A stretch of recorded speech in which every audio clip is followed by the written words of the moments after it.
devant cette fresque splendide. Parce que vous vous souvenez, il y a 2 mois, je me suis donné le challenge de rénover cette maison pour en fait faire cette chose derrière qui est magnifique. C'est Ellie qui s'est présente, qui m'a aidée, qui m'a tout fait en fait presque. J'ai peint moi, je suis une petite meuf. Je te laisse te présenter. Ok. Bonjour à tous, c'est la première fois que j'interviens sur ce format-là, mais je suis assez contente. Moi je m'appelle Elisabeth Ledoux, Cécile m'appelle souvent Ellie parce que c'est mon nom le plus simple, mais en tant qu'artiste j'essaye de donner mon nom entier.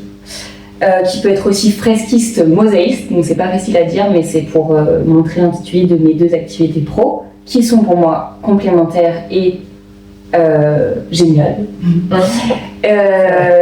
Et du coup, cet intitulé vient d'une formation que j'ai faite à Paris qui s'appelait comme ça, décor mural. Donc en fait, je suis spécialisée dans le décor mural.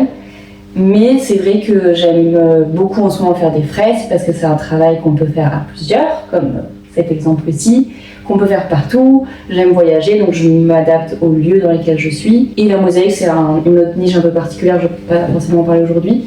Mais du coup, en tant que fresquiste, je travaille à Paris, mais je bouge beaucoup pour justement répondre aux commandes, aux clients. J'aime beaucoup travailler avec mes amis. C'est vrai que c'est la première fois. J'avoue que j'ai déjà travaillé il y a 5 ans pour faire une autre fresque dans un autre atelier avec une amie. Et du coup, c'est toujours un rapport différent parce qu'il faut s'adapter aux valeurs, au mood de la personne. Au lieu aussi, donc là c'est la maison de Cécile, il y a eu tout ce contexte-là, il y a eu son intention aussi de créer son nouveau monde pro ici. Et j'aime bien l'idée que c'est un peu le début. le lancement, le feu, la flamme. Voilà, exactement. La flamme de début.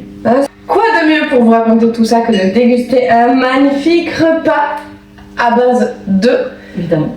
Pourquoi? Parce que cette fresque, on va vous en parler plus tard, mais elle est faite avec des œufs. Faut savoir que moi je fais des travaux dans la maison depuis, maintenant 2 ans à peu près. Et Ellie m'a toujours dit oui, alors si tu veux, je viens de t'aider. Donc moi j'étais super contente. Et c'était, je pourrais te faire une mosaïque pour ton numéro de maison, je pourrais faire en fait que des trucs pour moi, pas du tout prioritaires, c'était pas du tout de l'aide, mais plutôt une charge mentale en plus.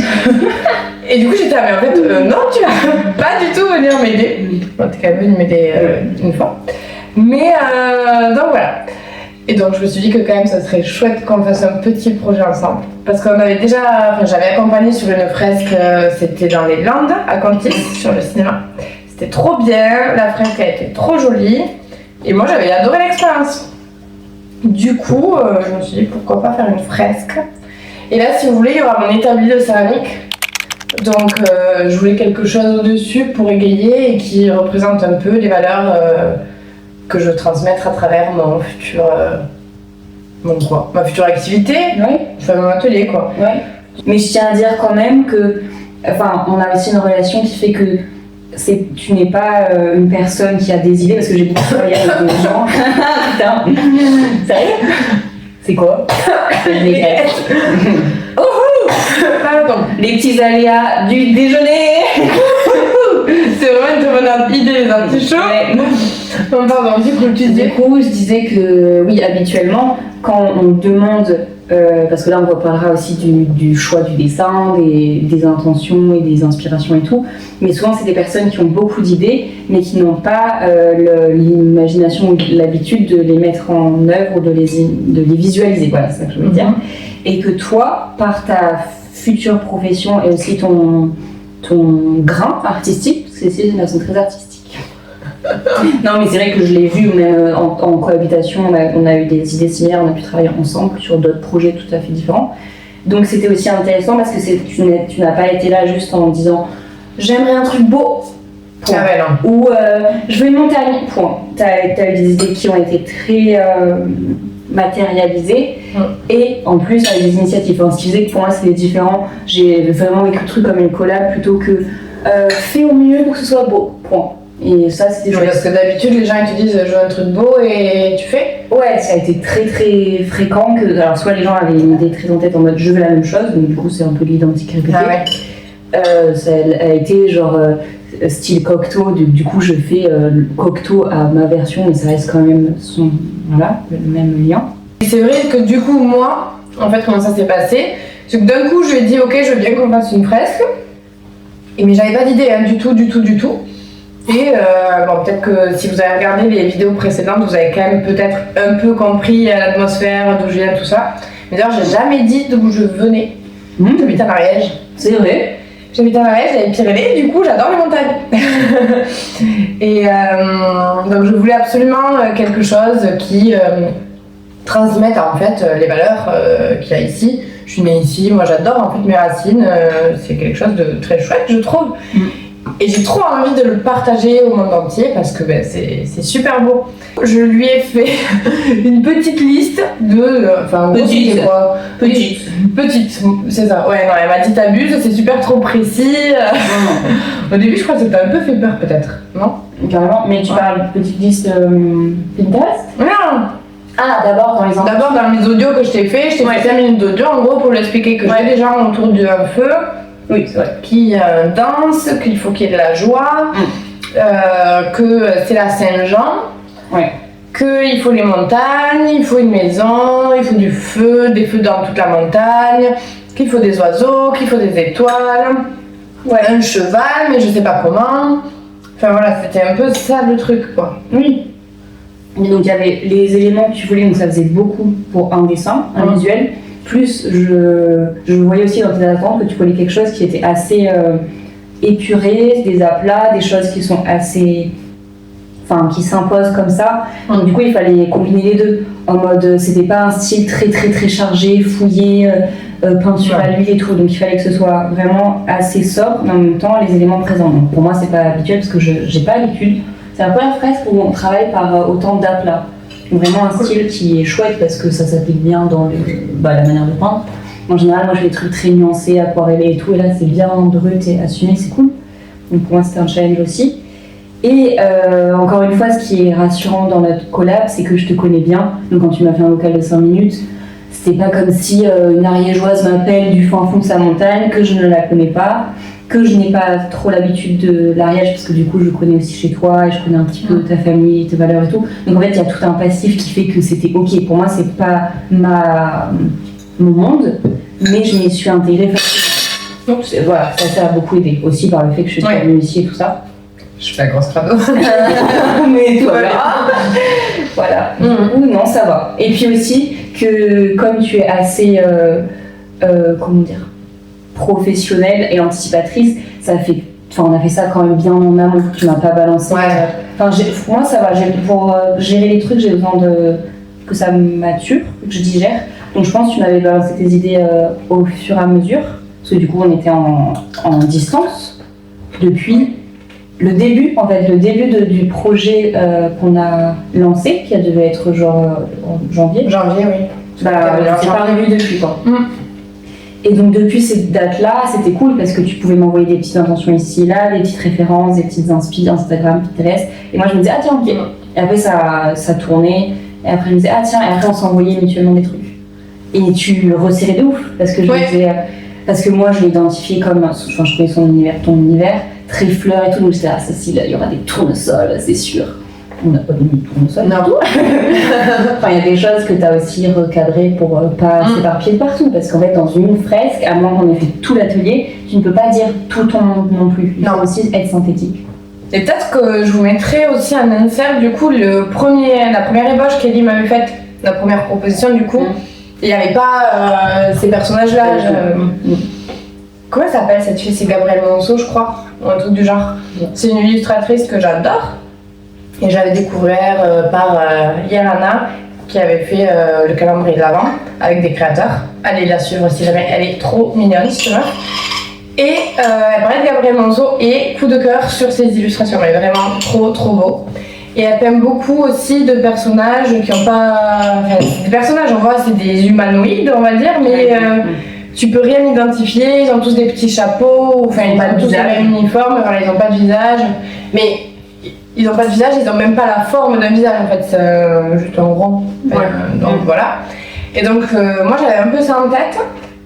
Et en fait Elisabeth elle m'avait proposé une ronde avec plein de trucs différents. Il y avait un lapin, qu'est-ce qu'il y avait Des fleurs. Des fleurs. Je l'ai fait très en mode on va reprendre le concept d'harmonie et de joie, parce que tu parlais beaucoup de la joie autour du feu et tout. Mais pour moi ça m'arrangeait aussi parce que je n'ai pas tendance à peindre beaucoup de personnages et de représentation humaine on va dire. Du coup ça m'a arrangé, j'ai un peu détourné la contrainte. Mais je me suis dit ok, si elle veut montrer une énergie genre joyeuse et une dynamique quoi, de danse et de mouvement, bah pourquoi pas faire animaux, enfin tu voulais aussi un truc très onirique. On me suis dit bah je vais lui faire des fleurs qui dansent, on peut sortir du réalisme, ou des étoiles, je crois que j'avais fait une étoile qui danse. Exactement, oui. Voilà, j'avais plein de trucs un peu en mode limite onirique dessin animé quoi. C'est un peu ça. Ça c'est dur hein, parce qu'en fait moi j'ai Ellie qui était à ma disposition, en gros elle était prête à me faire une fresque. Mais c'est à moi de trouver, je trouve que tu sais, quand t'as pas l'inspi, tu te dis en fait tu peux tout faire. Tout est possible. C'est trop bien. Mais à la fois ça peut être vachement déstabilisant parce qu'en plus tu te dis qu'est-ce que je vais aimer sur le long terme. Ben, tu vois, je vais rester là quand même quelques années normalement. Et je voulais pas regretter non plus, je voulais que ça me ressemble. Oui, c'est trop cool. Donc c'est quand même de la réflexion, mais je crois que moi c'est venu assez intuitivement et après les choix, on a affiné au fur et à mesure. Voilà, je pense que ça s'est fait, ça s'est maturé dans ta tête. Mais je pense qu'au début t'as le grosse panique de la page blanche ici de toi, qu'est-ce que je représente et qu'est-ce que je veux représenter. Et comme tu dis, c'est comme un tatouage, c'est vrai que j'y pense, beaucoup de personnes pour des fresques, c'est pas comme une illustration, je l'encadre et puis je la bouge dans un an, ça me saoule. Là c'est ton mur. Et voilà, j'ai eu très souvent un peu une sorte de pression de la part de particuliers qui me disaient faut que ça me plaise, je vais passer devant tous les jours. Ok, c'est vrai, donc du coup il faut que ce soit vraiment à ton image. Alors il faut pas que tu te lasses si possible, ce qui est très difficile aussi parce qu'on ne peut pas savoir. C'est ça, mais même les couleurs, tu vois. Et là, je le vois, on a tous tendance sur Instagram ou quoi, les rénovations de maison. Tout le monde rénove à peu près dans le même temps. Et d'ailleurs, c'est des tons qui sont aussi présents dans cette fresque. Par exemple, le Bordeaux. Le Bordeaux, même le vert comme ça, je sais pas si vous avez vu, ils refont les maisons. Et tout le monde peint les murs vert kaki, le plafond pareil. C'est vrai. C'est comme un gros cocon. Et c'est le truc, moi je trouve ça super joli, mais personnellement, chez moi, je veux pas faire ça parce que j'ai trop peur de m'enlacer. Et donc même les couleurs, je sais qu'il y a quelques années, c'était la mode du pastel, et moi j'étais là, je suis trop une meuf du pastel. Mais bien sûr. Alors qu'en fait, voilà. Mais je crois que non, je pense que ces couleurs elles me conviennent quand même. Bien sûr. Ça fait plusieurs années, même je repensais à mes Converse de l'époque. J'en avais des bordeaux, des prunes et des kakis quoi. Enfin, c'est un peu truc con, mais c'est redondant chez moi ce genre de bien sûr. Et ça, je pense que t'as pas trop le cérébral n'a pas besoin d'intervenir. Parce qu'en fait, ça vient par toi-même. Même moi, j'ai pas le même univers coloré, forcément, une différente. Je te proposais des couleurs, et pour toi, c'était intuitif. Non, c'est mort. Même hier, on réfléchissait sur les dernières touches et le cadre. Moi, je t'avais proposé le rose, parce que ça me paraissait un peu plus doux et tout. Mais non, le rose, non. Et du coup, je pense que c'est très spontané chez toi, parce que tu sais qu'il faut que ce soit ta fresque. Ouais. Bah oui, parce que ça m'emmerderait, tu vois, que surtout c'est avec toi. Oui. Donc si je regrette un truc juste parce que j'ai pas eu les couilles de te dire non, c'est terrible. Cette couleur j'aime pas, je préfère une autre. Bon, carrément. Enfin, tu vois, après. Oui. Non, chacun ces trucs. Ouais. Parce qu'à la base, du coup, cette fresque, elle devait pas du tout être ici. Elle devait être à l'entrée. J'ai un mur arrondi et qui est en ciment, quoi. Et le truc, c'est que j'ai du salpêtre en bas, donc dans l'idéal, il aurait fallu piquer ce mur pour enlever tout le ciment, mettre de la chaux. Ouais. Et à la base, nous, ce qu'on voulait, c'était vraiment faire un enduit à la chaux. Moi, ça me tenait vraiment à cœur quand même. Ouais, c'était notre approche. Et du coup, petite parenthèse technique, mais je pense que tu as aussi pensé à moi, parce que initialement, quand je dis fresquiste et que je fais des fresques, il y a deux typologies de fresques. Il y a les fresques qu'on connaît tous en mode de street art, peinture acrylique, les choses les plus simples. Et après, il y a les fresques à l'ancienne, on dit un peu les fresques à fresco traditionnelles, qui sont pour le coup à la chaux. Et moi, j'ai appris dans ma formation cette technique-là qui est un peu, qui tombe un peu en désuétude parce que c'est compliqué à faire, ça a des coûts, c'est plus long, mais ça tient énormément dans le temps. Et autre petit clin d'œil de l'Italie, mais nous on était à Herculanum vers Naples et on a vu les fresques d'époque qui sont encore là, elles avaient de la couleur hyper vive, trop belle. Bon, du coup on se dit mais c'est incroyable de se dire que juste avec les pigments et la matière chaude qui est quand même une matière incroyable, on peut encore aujourd'hui enlever les salpettes, réduire des problèmes d'isolation et tout ça. Du coup moi je trouvais ça trop bien, donc j'ai un peu ces techniques là que je pouvais appliquer chez toi. Et toi en plus tu avais ce problème d'humidité, donc les deux se combinaient trop bien. Et je pense que c'est là aussi qu'on s'est dit parfait, on va faire une fresque, comme ça il y a le travail de l'enduit qui m'intéresse aussi, et le travail décoratif. Donc c'était l'idée initiale, qui demandait un temps énorme aussi de réalisation, parce que déjà le mur est très long pour faire tous les enduits, et il y a tous les aléas qui interviennent dans les enduits, c'est le temps de séchage, et comment la chaux, on dit que la chaux tire et après calcine. Et ça, on est dépendant de l'extérieur, le froid, le chaud, l'humidité. Donc voilà, ça aurait été totalement différent. Notre semaine peinture aurait été extrêmement différente. Mais peut-être moins fait d'Instagram et plus de... Ah, mais c'est sûr, clairement. Donc voilà, il se trouve que le destin m'a voulu autrement. Ouais, parce qu'en gros, moi j'étais à la bourre sur les travaux des étages. Et pour contextualiser, j'avais stocké ici au rez-de-chaussée tous les matériaux pour faire les travaux en haut. Donc je pouvais pas me mettre à péter totalement un mur et le piégoter avec le burineur alors que j'avais pas terminé les travaux. En tout cas, c'était pas envisageable pour moi. Et vu que j'étais à la bourre avec les travaux, en fait j'aurais jamais eu le temps moi de piquer avant qu'Elisabeth arrive. Du coup, on aurait dû piquer plus faire les enduits. Enfin, ça aurait été un travail de titan. Et je sais même pas si on y serait. Je sais pas ce qu'on aurait fait. Et en plus, il faut dire aussi, quand on peint, il faut que ce soit un peu propre, quoi. Pour pouvoir trouver les couleurs et que ce soit pas salissant. Problématique, une semaine avant. Moi, jusqu'à une semaine à l'avance, je pensais qu'on allait faire ça. En gros, une ou deux, enfin un truc du genre, quoi. Ouais. J'étais trop contente. Et là, gros stress parce que, panique. Le projet que j'avais en tête depuis janvier, Ellie qui avait pris ses billets d'avion, de train, je culpabilisais. Enfin, tu vois, j'étais en mode pas bien, j'étais à venir, tout ça pour faire un truc qui est pas possible. Et donc là, elle m'a proposé de faire à l'acrylique. J'ai dit, mais non, je sais pas, ça me. Tu vois. Ouais. Il y avait un truc où j'avais l'impression que c'était inachevé. C'est un peu la déception de. Vas-y, ce dessin il va être trop beau. Il mérite autre chose que de l'acrylique. Carrément. C'est ce que j'avais en tête, tu vois. Ouais, carrément. Et du coup, c'est là qu'est arrivé. Voilà, une idée qui vient aussi de l'au-delà. Non, mais c'est une idée qui est aussi très ancienne, qui est un peu remise au goût du jour actuellement, mais qui n'est pas tant connue. Donc je pense que tu ne connaissais pas. Donc, originalement, ça s'appelle a tempera. Donc on dit a fresco ou a tempera en Italie, pour distinguer les deux techniques, qui est donc dans le frais et à sec. Et à sec, à l'époque, forcément on utilisait la même base qui sont les pigments et les couleurs, mais avec un liant qui est différent. Et quand on dit à tempera, donc à sec, c'est avec un autre liant. Je vous le donne en mille, on l'a dit 15 fois cette semaine, mais c'est l'œuf. Et du coup, l'œuf a une propriété chimique qui fait que il tient dans le temps, il ne jaunit pas, il ne s'écaille pas. Et c'est un parfait liant parce qu'il ne dénature pas le pigment. Que des bons arguments pour faire ça. Moi je trouvais que c'était bien parce que c'était naturel, c'était fun.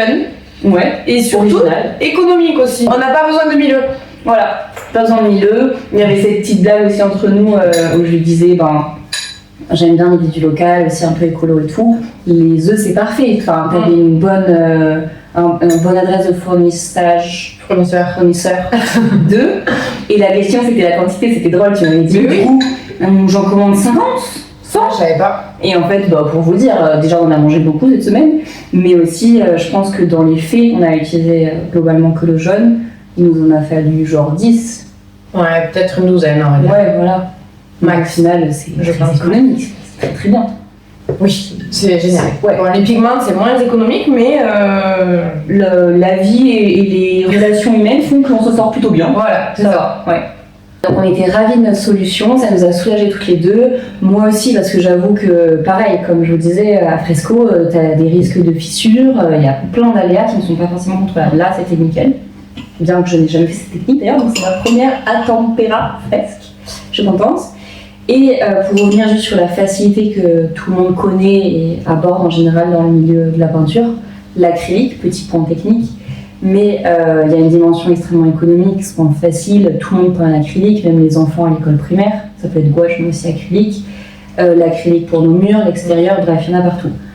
Alors, il faut savoir juste en détail, l'acrylique c'est facile, ça sèche bien, ça se lave bien, parce que le liant, c'est du plastique.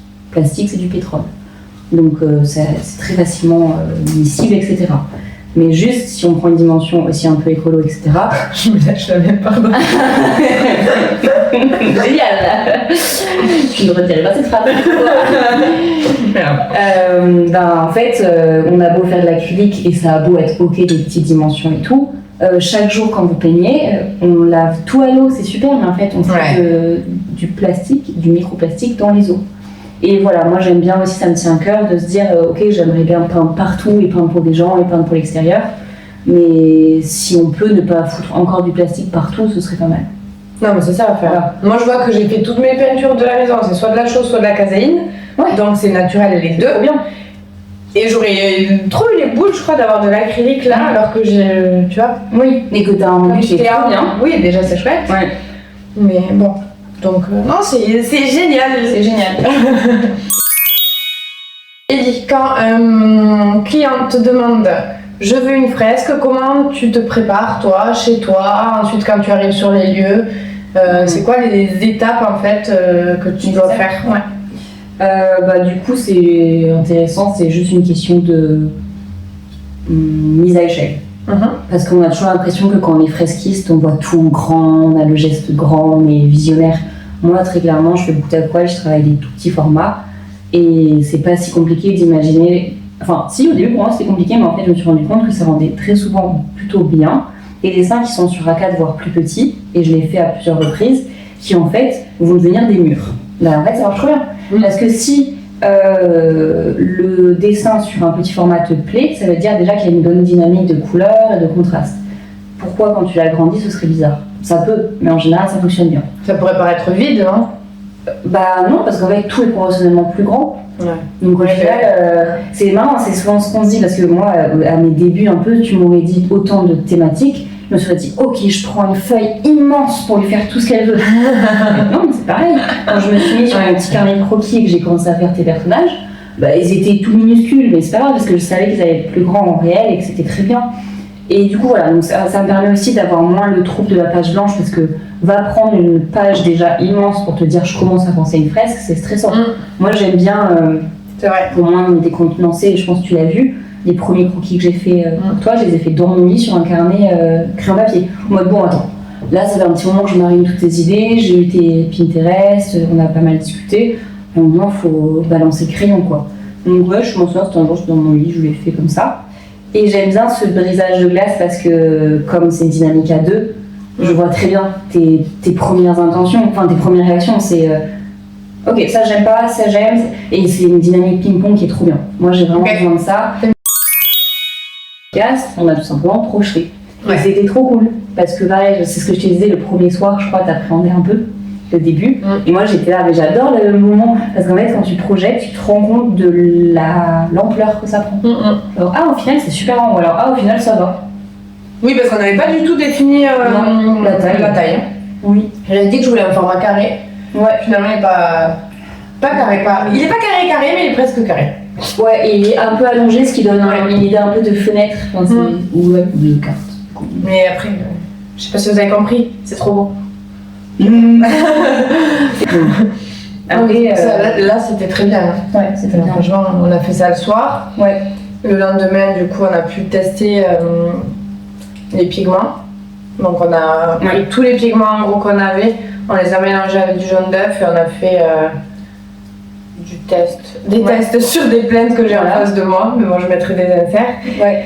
Et ça, c'était chouette. Ça, c'était cool. J'ai bien aimé, ça faisait vraiment chimiste. Ouais, laboratoire. Il y avait aussi ce truc de un peu la réaction au séchage. Donc, est-ce que c'est au début, elle est trop belle cette couleur, est-ce que ça rend ce qu'on voulait une fois sèche? Et plutôt pas mal, ouais. Ouais, souvent, la plupart du temps, c'était bien. Ouais. C'était à peu près similaire. Mais par contre, pareil, c'était aussi choisir les couleurs. Moi, ça, j'ai adoré. Ouais, c'est trop bien. C'était, vas-y, il y a du rouge, mettons, sur le... Bon, non, c'est un mauvais exemple. Il y a du rose sur le dessin. Quel rose je vais choisir? Ouais, ça c'était cool. Et il y en a, ils sont trop beaux, mais en fait, on se rend compte que ça va pas du tout avec l'univers qui veut transparaître du dessin. Bah oui. Et c'est ce que tu disais un peu tout à l'heure, je trouve, dans le milieu artistique, enfin là, c'est très large ce que je veux dire, mais c'est vraiment une question de choix. Oui, tu aimes tout, oui, t'adores, on a un fameux bleu, à chaque fois on en parle souvent, c'est le bleu un peu outre-mer qui est trop beau. D'ailleurs, j'avais un pigment de ce type qui était très beau. Il n'existe pas, parce qu'en fait, ce n'était pas la DA. À un moment, il faut assumer les choses. Alors qu'on adore cette couleur. Ouais. Mais je trouve bien, et de se dire aussi, tu as trop d'éléments, ça tue le dessin. Il faut faire des choix et des stratégies colorées. Et ça, j'ai bien aimé aussi, c'est que dans ma manière de faire style et tout, j'ai tendance à avoir beaucoup de couleurs. Encore une fois, l'exemple d'aquarelle. Ouais. Donc ça va faire des fusions, mélange. Et toi qui est plus, non, je veux quelque chose qui est assez sobre. Donc là, je crois qu'on a une palette de quoi il y a quand même pas mal de couleurs quand même, hein. Oui, mais c'est moins de 10 ça. Bah oui, mais moi je vais plus nuancer la montagne en 15 couleurs. Oui, c'est clair. Et du coup, j'aimais bien ce côté de, ok, j'aime ce pigment, ce sera juste une montagne, point. On va pas faire 10 nuances sur une montagne. Et ça, c'était cool comme challenge. Aussi plus simple, concrètement plus simple. Mais c'est ça. Ouais. Oh là là. Ouais, parce que moi, je suis un peu gamine feignante, je crois. Et ça m'arrange dans... Et c'est bien, ça me va. Parce que, pour vous dire, ça c'est intéressant en peinture, mais si vous faites un mélange qui vous plaît, mais pas en assez grande quantité, aller refaire le même, c'est ça le truc, quoi. C'est impossible, quoi. Donc il faut être hyper efficace. Mais le vert, notamment, nous, ça a été très compliqué pour le vert, là. Parce que le premier, il était pas mal. Ensuite, on a voulu passer une deuxième couche pour l'opacifier, le rendre plus intense. C'était un vert beaucoup plus foncé et beaucoup trop foncé. Et après, il y a eu celui-là, le troisième. Mais entre-temps, on a peint les personnages. Du coup, les raccords entre le vert et les personnages n'étaient pas nickel. Donc, on a dû refaire l'autre vert. Qu'est-ce qu'on peut dire sur la technique? Qu'est-ce que t'as pensé, toi, du coup, vu que t'avais jamais fait? Ouais, trop contente. Moi, je suis très contente. Pourquoi? Parce que j'avais peur qu'en fait, l'aspect trop brillant de l'œuf, parce qu'au début, on ne savait pas trop aussi entre jaune et blanc que faire, est-ce qu'on faisait un mélange de tout, donc ça a été des expérimentations. Mais j'avais un peu peur du côté translucide de l'œuf qui rendrait la peinture, tu vois, un peu palote, quoi. Enfin, un peu aquarelle, mais bizarre. Alors que là, je trouve qu'on a une couleur très... On va pas dire mat parce qu'il y a certaines teintes, genre le blanc, il est un peu brillant, mais bon. Ouais. Mais ça reste quand même quelque chose qui est là, quoi, présent. C'est un peu, tu vois, brut. Ça, je suis contente parce que je pensais pas que là, fallait faire cet aspect-là. Trop contente aussi qu'il n'y a pas eu de dommages collatéraux, genre ça n'a pas craquelé bizarre ou. Ça tient. Non, mais voilà, c'est parce qu'on ne sait pas. Parfois, le pigment dégorge et c'est dégueulasse. J'ai beaucoup aimé faire notre tambouille. Oui. Ça va vraiment cuisine. Hein. Le matin, tu casses tes œufs, tu sépares les œufs, tu prends telle couleur, tu mixes. On avait mis le petit pot, c'est trop cool. Voilà, quoi d'autre L'odeur. Voilà, ça c'est la petite surprise. Mais ça pue pas. Ça pue pas tout le temps. Je pense qu'on a merdé parce que dans les premiers jours, on a fait dans des pots du coup. Ouais. Et ensuite, le soir, on l'a fermé. Et on n'a pas mis d'huile essentielle ou quoi, alors qu'apparemment certaines personnes mettent de l'huile essentielle. Nous on n'a rien mis et le lendemain en fait. On va peut-être mettre au frigo d'ailleurs. Peut-être aussi. Quand tu fais le mélange, t'as pas envie de le jeter vu le prix du pigment. Bien sûr. C'est du gâchis en fait. Ouais. Donc nous on a pris le parti pris de le garder, on fermait bien les bocaux et on le gardait pour le lendemain. Sauf que le lendemain ça pue. Donc comment faire pour conserver plus d'une nuit notre mélange? C'est ça la vraie question en fait. Franchement, je sais pas. Non plus. Mais là, l'odeur c'est quand même bien estompé, c'est pour ça qu'on mange devant. Ouais, on a le droit. C'est pas dégueu.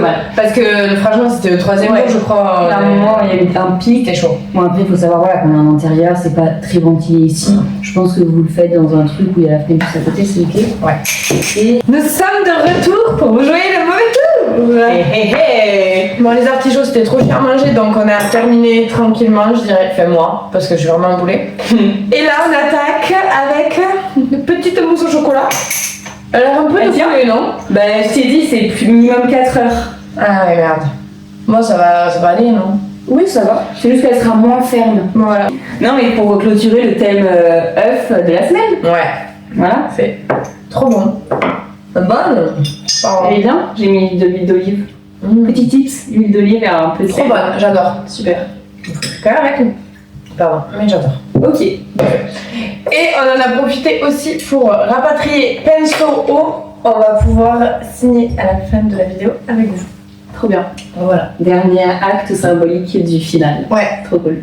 Mais bon, pendant cette mousse au chocolat, on va peut-être continuer à parler. Ouais, de certains aspects. Ouais. Par exemple, donc moi je vous ai dit un petit peu le vécu de la semaine et l'expérience première de la tempéra. Toi du coup, expérience première de la tempéra, mais aussi d'une fresque à pleine main. Tu vois, c'est vraiment pleine main. Comment c'était? Ben, j'ai adoré parce que quand même j'ai participé à la fresque quoi. C'est pas comme si t'as quelqu'un qui vient, je ne juge pas si vous faites ça. T'as quelqu'un qui vient chez toi et qui te fait la fresque et toi t'es juste là en mode ouais, c'est beau à la fin. Enfin pour moi je trouve que c'est plus gratifiant de mettre la main à la pâte. Donc il y a ça. Ensuite j'ai adoré parce que je trouve on se complète vachement bien dans ce qu'on aime bien peindre et faire. Et puis on n'a pas du tout les mêmes techniques. Enfin moi je suis super chiante, psychorigide, méticuleuse niveau. Enfin là vous voyez j'ai fait des petites rayures. Pour moi c'était le mieux de toute la fresque. J'ai trop kiffé. Ouais, la jupe.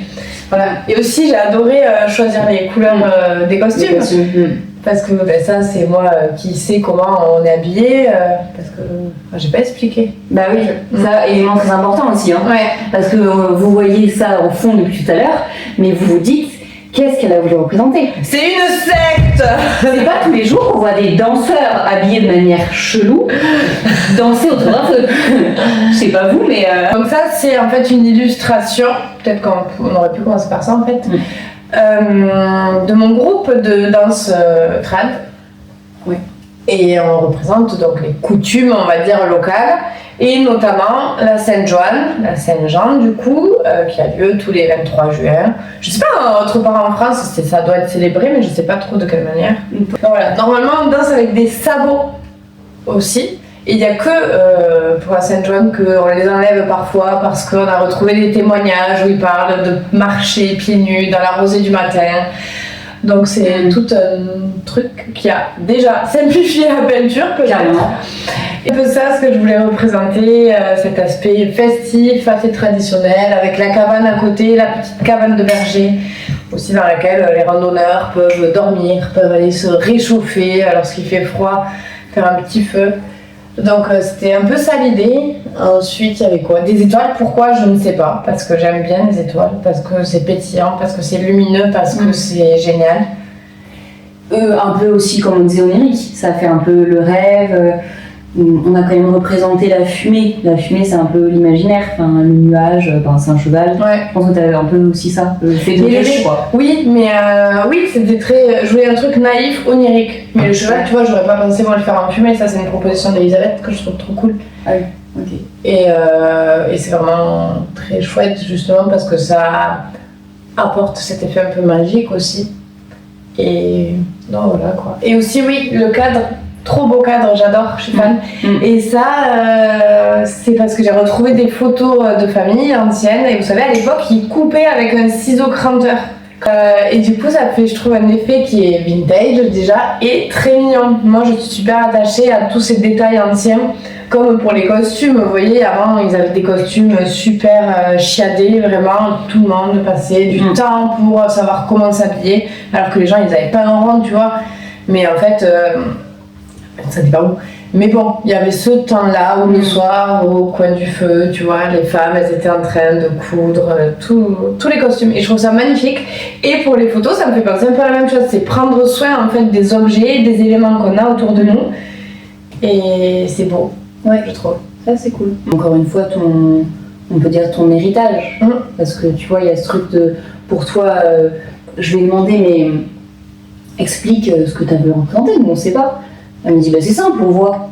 Mais tu dis ça parce que en fait, c'est ta vie. Je dis pas que tu vis ça au quotidien, évidemment, c'est une scène particulière. Mais il y a des choses que tu as vécues et ressenties.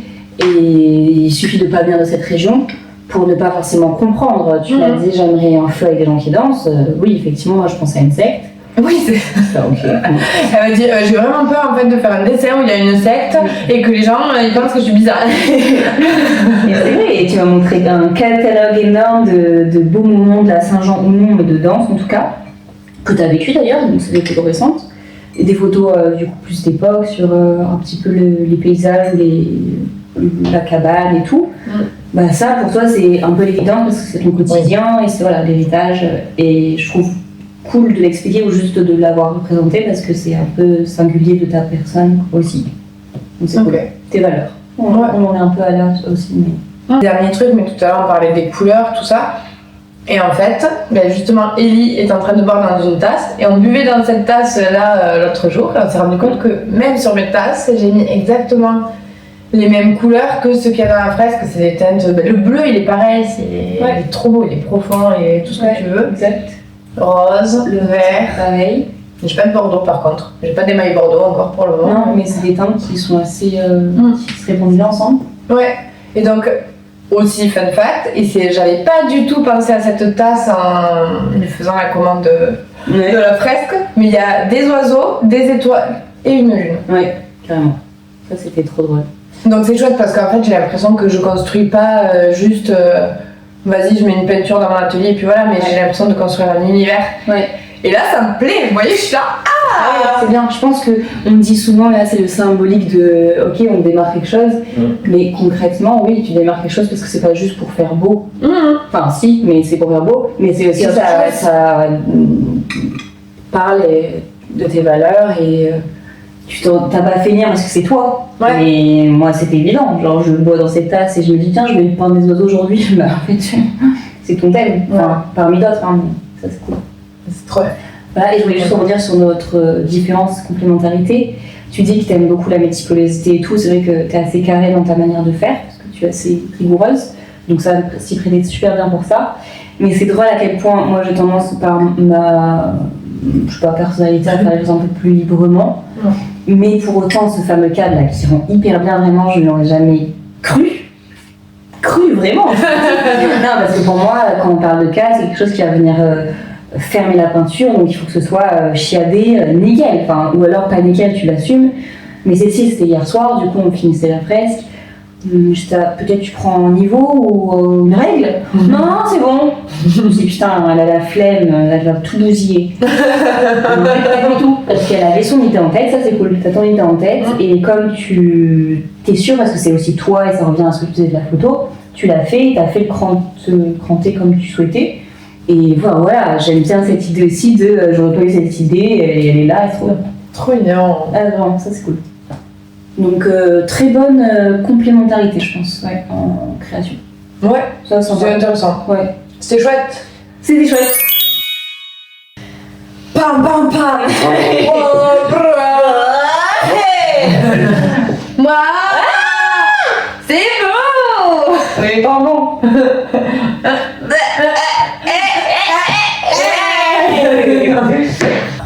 Sur ce, on espère que cette vidéo a pu en intéresser plus d'un.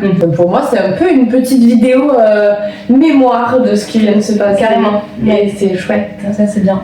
De pouvoir, je sais pas, sceller un moment partagé. Exact, de travail. Exact, de travail. Et puis je trouve ça clôture cet épisode, mais ça en ouvre un grand. Oui, ça aussi, trop bien. Tu vois, c'est vraiment des fondations et moi je suis fière d'avoir été là pour les débuts. Oui. Ça va être trop bien. Ouais. Bon, ben, à bientôt. À bientôt la compagnie.